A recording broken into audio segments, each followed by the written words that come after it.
Greetings and felicitations. Hip, hip, hurrah! Tally-ho! This is my favorite Star Trek episode ever. Is it? I don't know why I just said that. It just came to my mind. As soon as we started talking about this episode, I just felt like this was the greatest episode of Star Trek that I've ever seen. Okay. You know, I did spend some time sitting in a chair looking at this flashing light. Do you think you must have. Alright, let's talk about this episode, Dagger of the Mind. Let's hear what Bijo Trimble's Star Trek Concordance has to say about this episode.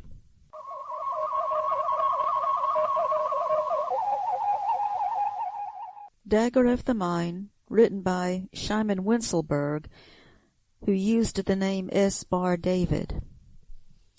The wild-eyed maniac who escapes from the Tantalus 5 penal colony to the Enterprise turns out to be Dr. Simon Van Gelder, one of the psychiatric staff, not an inmate. Because of Van Gelder's condition, McCoy insists that Kirk investigate the colony in spite of its excellent reputation. On a tour of the Institute, Kirk and psychiatrist Dr. Helen Noel find that its director, Dr. Tristan Adams, has constructed a brainwashing device, the neural neutralizer, with which he controls both inmates and staff. Aware that the two have discovered his secret, and to keep them under control, he uses the machine to make Kirk fall madly in love with Dr. Noel, then imprisons them in a ward room. On the Enterprise, Dr. Van Gelder, because of his conditioning, cannot tell Spock what is going on, but the Vulcan tries a Vulcan mind meld touch and learns all. Dr. Noel escapes through an air conditioning duct to the colony's power room to find and pull the main switch, thereby lowering the defensive shields of the planet and enabling Spock to bring in a security team. Meanwhile, Kirk fights with Adams, who falls into his own mind-wiping machine. Due to the weakening effect of the condition he has undergone, Kirk stumbles off, unaware that Adams is still in the neural neutralizer. Later, Adams is found dead due to loneliness, the result of being in the machine without an attending operator. The conditioned people are restored to normal, and the machine is dismantled.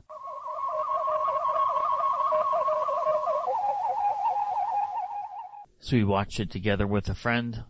Let's see what our initial response was after viewing it.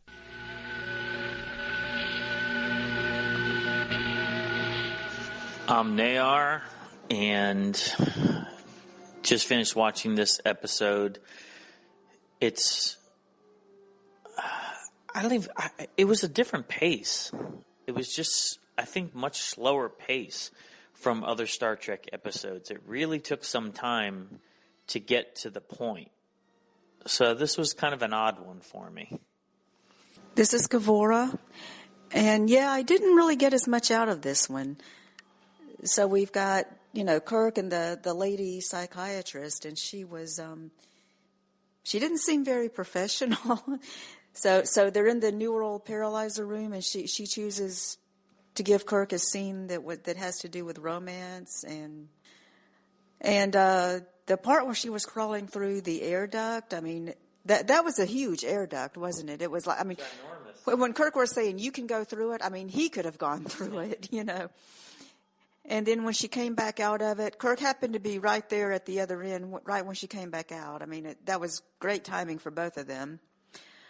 But the episode was okay. Oh, yeah, and we got the mind meld for the first time. This was the first time they used the Vulcan mind meld. And the way Spock did it was different. So I guess it was about being lonely, or about having your mind manipulated, which is, it could be a very terrorizing thing. Well, this is Dark Soul here.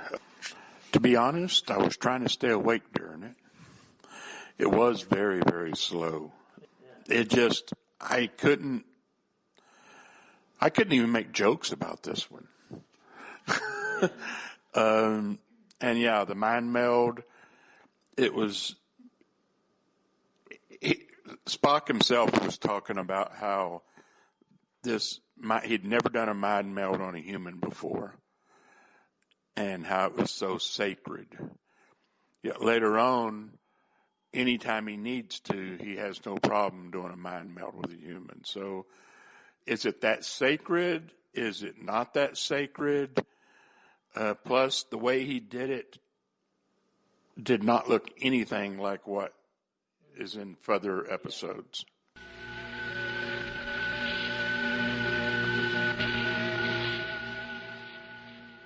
All right, baby doll. We watched this episode, and none of us thought it was all that great. Now, so far in the first season, we've enjoyed every episode. This one sank a bit for us. Why do you think that is? It's just not as exciting. That's all I can say. I mean, I guess by now we've seen the mad scientist too much on other TV shows. Mm-hmm. The brainwashing has been done before. Maybe back then it was a little more original, but by now it's just it's an old type of story. Yeah, we could say with brainwashing, it was something that was a very early to mid 60s thing. This is the first of numerous times that elements of the Manchurian Candidate come to the fore. There is a Next Generation episode that mirrors virtually the entire movie that came out starring Frank Sinatra and James Gregory. 1962, that came out. And we're seeing elements of the Manchurian Candidate in this episode. It was more so in the Next Generation, the entire show, but this dealing with the direct brainwashing a person, and the one doing the brainwashing ends up dying in the end. Now, we just watched the episode, What Are Little Girls Made Of? There we had a scientist trying to create a series of robots that would do his bidding. Now we have a scientist trying to change the minds of people to do his bidding. So he has this machine that he can use, and apparently the other people on his staff, maybe they don't know about it. Now the one who escaped, Dr. Van Gelder, might have known about it, but he fell victim to the machine. Mm-hmm. Great acting on the part of Morgan Woodward. He's often noted later on in years saying that this was the most physically and emotionally exhausting role he ever played. And he pretty much stole the show in this episode. He as was being a good, memorable character. He actually, I know because when he saw the episode, he thought maybe he overacted, but then he got nominated for an Emmy for this, and even his agent complimented him on it. So we thought, well, okay, maybe he did do a good job. Mm-hmm. And then later he went on to be on Dallas, and I liked him on Dallas. Oh, and of course he was on another episode of Star Trek. He also came back on the original series. Mm-hmm. Sure. A lot of character actors, him, as well as James Gregory. James Gregory had some history with Gene Roddenberry, the lieutenant. Gene Roddenberry didn't produce Wagon Train, but Star Trek was the wagon train to the stars, so we could say there's a connection there. He was on Alfred Hitchcock Presents. Fantastic career, James Gregory. Not that his role was bad. No one did a bad job here. I just think the pacing of the episode, it seemed like it dragged. And I like dialogue heavy, but it has to be sensible dialogue. It seemed like there was fluff in this episode, a little bit too much. Well, it went through several rewrites as well. But one of the interesting things, the writer of this one, and the writer did come from Lost in Space, which he tried to downplay because he was really, I mean, Gene had thought he was a good writer, and I think he was. But it was just he wrote the Galileo 7 later on. He did. Excellent episode. One of the things about this was he tried to, he seems to have fun with the character names. Dr. Adams originally was going to be Dr. Asgard, Okay. Like from mythology, and he used a lot of mythology names in this, but listen, the name Asgard, which maybe people weren't as familiar with the name back then, they told him to change it because it sounded like a butt guard, Asgard. Get it? Yeah. And he also used the name Lethe, which was from Greek mythology. Yes. And that's a river, name of a river where you would lose memory. Yes, so and that he character made it relevant. did lose her memory of activities going on when she was under that machine. And then the name Lethe we know was used also on Discovery, but anyway, but that's interesting. And then Dr. Helen Noel. And actually we were told that Gene came up with the name Noel because that was originally going to be Janice Rand, and they decided to put a professional doctor because that would have made more sense. And Gene decided, in keeping with the naming conventions of having fun with the names, he came up with the name Noel for the doctor because they were going to use that scene that she had met Kirk at the Christmas party, and Noel is French for Christmas. Makes sense. And this episode was aired the first week of November. So Christmas was on people's minds. It made sense. Let's discuss that. It originally was slated for Janice Rand. Now, the relationship that we're seeing between Kirk and Noel, wouldn't that have changed our perception of Rand's character? It would have.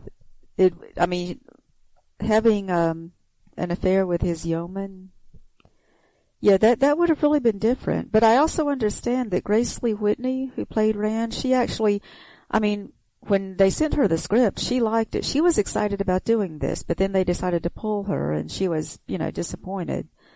But yeah, that could have been very different. But the thing is, they wound up dropping Rand anyway from Star Trek. She only had 2 more episodes after this. Yeah. But Dr. Noel, she's considered one of the most beautiful women that has been on Star Trek. She was, a lot of people do like her. At least the episode had that. Okay. I wouldn't consider her in my, not even in my top 10. I think she's she's attractive, but nothing very memorable. That's interesting. Now, we watched the remastered version, but the original version had the same matte painting that was used for Where No Man Has Gone Before. And that was common in Trek to recycle paintings, reuse sets.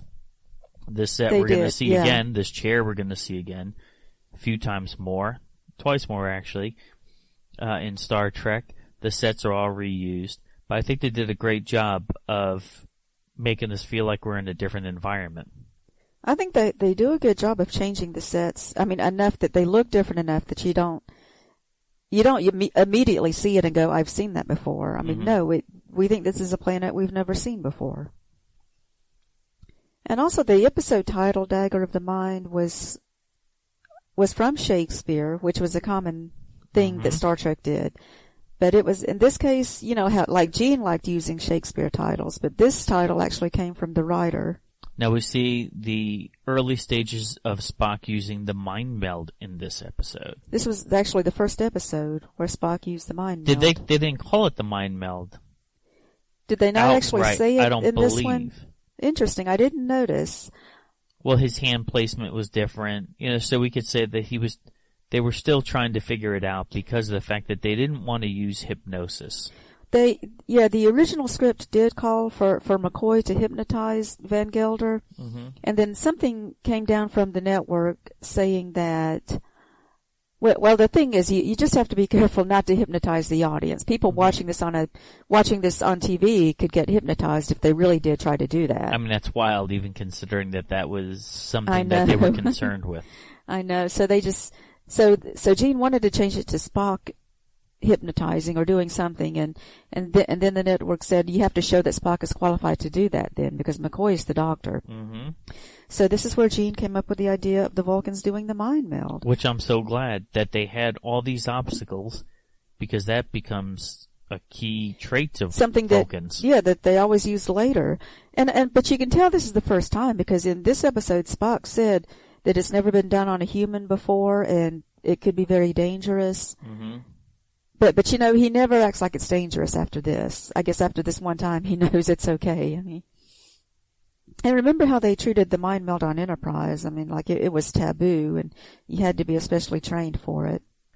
But I like what they brought out in Enterprise with, if somebody doesn't consent to it, that's violating their body.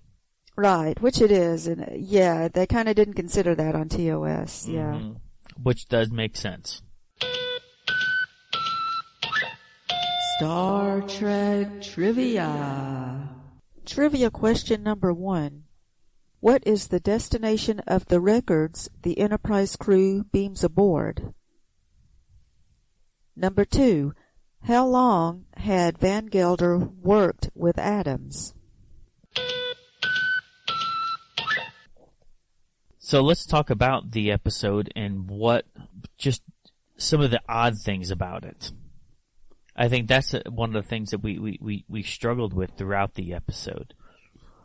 We're seeing now, this is, I think, the second time in production order that Kirk is known as a ladies' man. Previously it wasn't, but now all of a sudden he's having some sort of relationship with a crew member at a Christmas party. He had, he had met her before, and I understand what he was supposed to be thinking was that he met her and didn't know that she was a part of his crew at the time, so he thought he would never see her again, and that's why he was so surprised to see her in the transporter room, and she goes, "Oh, we've met before," and he goes, yeah. The ship is so small. Yeah, I mean, I expect all them to know each other, which we like to see. I would like to see more of that on the show, the camaraderie, showing how all the different people on the crew are friends and everything. But in this case, okay, yeah, they had met before. And also, some people say they don't like the original series because it has too much of a good-to-two-shoes utopian society. Well, this is a penal colony. These prisoners are so bad they can't even be restrained on Earth. They're on another planet. So this has to be extreme condition prisoners, people who have done heinous crimes. What do you think about this prison system that's being used? Well, in this case, it's supposed to look like they're trying to help them. So we're understanding that there are crimes committed in this time period, but there's major scientific and medical techniques being used to rehabilitate them. Yes, but I see what you're saying. There is still crime, yes. So they haven't really eliminated crime on Earth, or criminals, but it's just that they're trying to rehabilitate criminals in a way that we're not trying to do now. So that is supposed to be better. We're going to assume that this is an intergalactic penitentiary. We didn't see any other species in this episode. We hardly saw anybody in it. Hardly anybody. Was it? Yeah. I mean, even Scotty wasn't in it. There wasn't main characters in it. This is a very low budget episode. I guess the budget went towards the guest actors in there instead. This one did come out under budget. And even about Scotty, I think they did originally have Scotty in the script, but they said, like, for James Doohan, the contract was to use him for a certain number of episodes. Mm-hmm. So they decided not to use him in this one because he wasn't going to do anything besides use the transporter, and so they could get someone else to do that. Now, it was during the filming of this episode that the audio portion, the voiceover of William Shatner at the beginning of the series, Space, The Final Frontier. So he had double duty. He was filming this episode, but doing the voiceover. And just think about this, how far we are into the series. They had all these episodes made before it was even aired. Okay. Right. Pretty interesting to think about that they were this deep into the show, but still making the necessary adjustments for the opening title sequence. Now let's talk about this episode in relation to the rest of the world of Trek. Was there anything in here that was referenced later on? Or is there anything that adds to the Trek lore or canon? The mind meld is the main thing. Absolutely. I don't know if there's anything else. I think, for one thing, this is the only time they mentioned Christmas, isn't it? Like in all Star of Star Trek Trek. Generations. Yeah, Generations. Okay. Right. Was it Generations where Picard went? Yeah, where Yes. Yeah, with the ribbon. the That's what it Nexus was. and, Yes. Yeah. Yes. So, yep, 2 times that I could think of. What about those blue jumpsuits with that unique symbol with the hand and the dove? That was used again, right? Wasn't it used in Whom Gods Destroy? Mm-hmm. And the chair was used there, too. Yes. So we're seeing not only pieces of the set, props, but also those uniforms we're wearing. I like the symbol on the suit. With the little hand and the dove. Yeah, I think something's pretty unique about that. It's kind of strange because there's no comic books that make references to this episode. I don't recall. I tried looking for books that make reference to anything in this episode. It's kind of not revisited. The only times we see it revisited are things outside of Trek. Well, as we said, it's not really anyone's favorite. So, Mm-hmm. I mean, like nobody really wanted to see these characters again, I don't think. I mean, they weren't really interesting enough to want to see them again. All right, what about outside Trek? Okay, outside Trek. South Park actually did a spoof of this episode that was pretty darn good. It was hysterical. Now, I'm wondering if people who are just South Park fans who don't know the Star Trek episode, if they would find it as funny as we found it. But the Star Trek references were numerous in that particular episode. When did that come out? It came out like in 98, I think. So yeah, I mean, and you can tell they were doing this episode, Dagger of the Mind, they had the sign that said Tantalus, they had the Dr. Adams and the Van Gelder and the neural paralyzer. But instead of being on a penal colony, it was in a planetarium. So all the kids that went to the planetarium, which we've been to a planetarium before, you lay back in those recliners and you watch a show. You look up, you look up at the dome and it's, stars. You're looking at a star chart. So all the kids were getting hypnotized because of looking at the star charts. Yeah. I mean, incredible episode. Pretty good writing for that one. Mm-hmm. It was more entertaining than the real episode, yeah. Mm-hmm. No doubt about it. So this one, of course, it's part of the Star Trek universe. We watch it, but was it even close to even our favorite? Nah, not really. Star Trek Trivia. Trivia answers. Question number 1. What is the destination of the records the Enterprise crew beams aboard? Answer. The Central Bureau of Penology in Stockholm. Number 2. How long had Van Gelder worked with Adams? Answer. 6 months. All right, so let's talk about the adaptation by James Blish. This was in Star Trek number 1. What'd you think about the adaptation? Compared to the others, this one was actually better, I think. It kept close, which is really interesting because he goes back and forth, either veering from the show and going to the original script or sticking close to the show. I was hoping that this would go by the original script with Janice Rand to see the difference, the feel of it. Mm-hmm. But no, it still stuck with Helen Noel. It did. But what I liked about it was the part where when they put Kirk in the neural paralyzer, when Dr. Noel was there, mm-hmm. and they did it from Kirk's point of view, where he goes, "Okay, do it now. Okay, did you do it?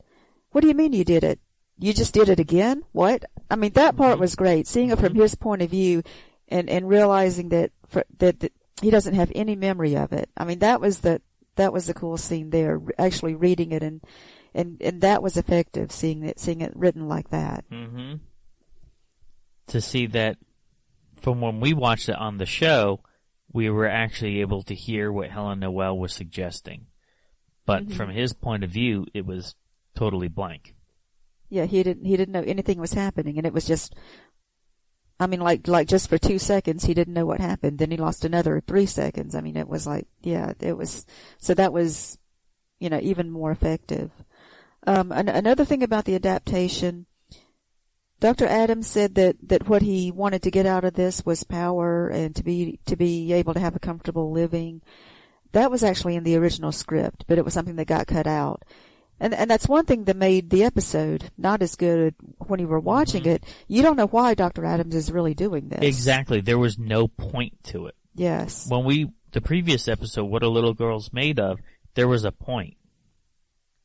The doctor wanted to elevate humanity through the use of androids. Why is this guy doing this?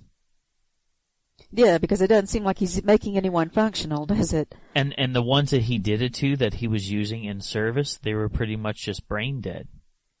Right. We saw the one woman Lethe that was brain dead, and then the only other one was Van Gelder, who was off the chain. So it's like, Now, Dr. Van Gelder did it to himself. So I think to his defense, it would almost be like someone who was in a suntan salon and they manipulated the knobs by themselves, laid down in the sunbed. Yes. And you know what? They don't have anybody monitoring anything, so you got sunburn. That's your problem.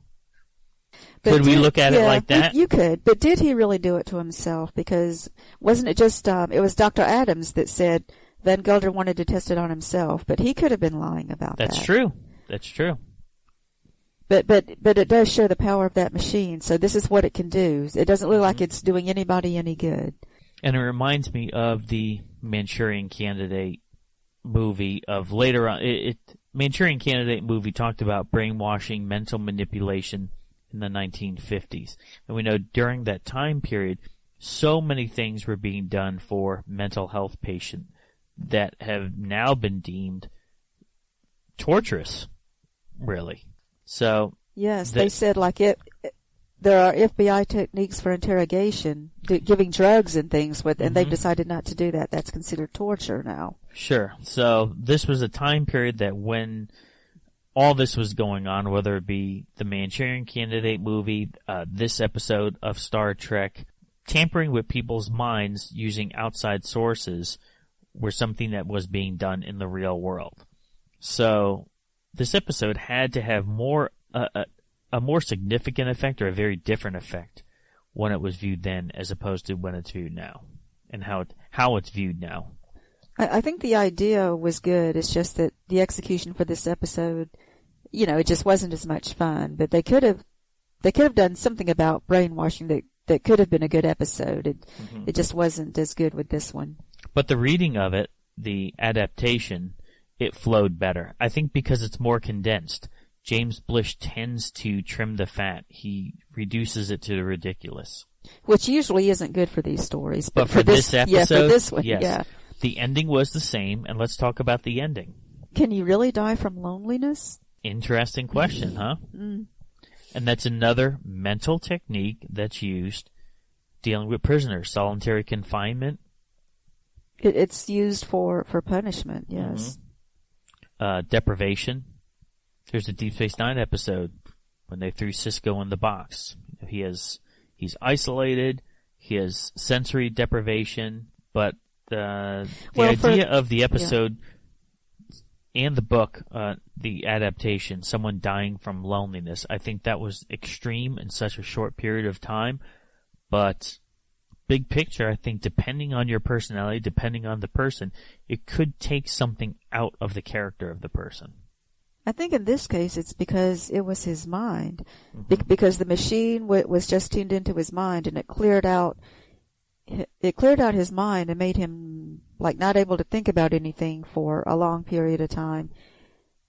And so that's what they mean by loneliness, not being able to think at all. It's more like going brain dead. Totally.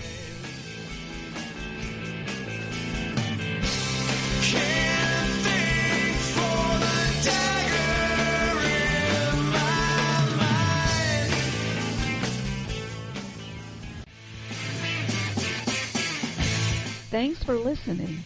Make sure you hit that subscribe button and join our Facebook group. Live long, and may the Force be with you. Nanu Nanu.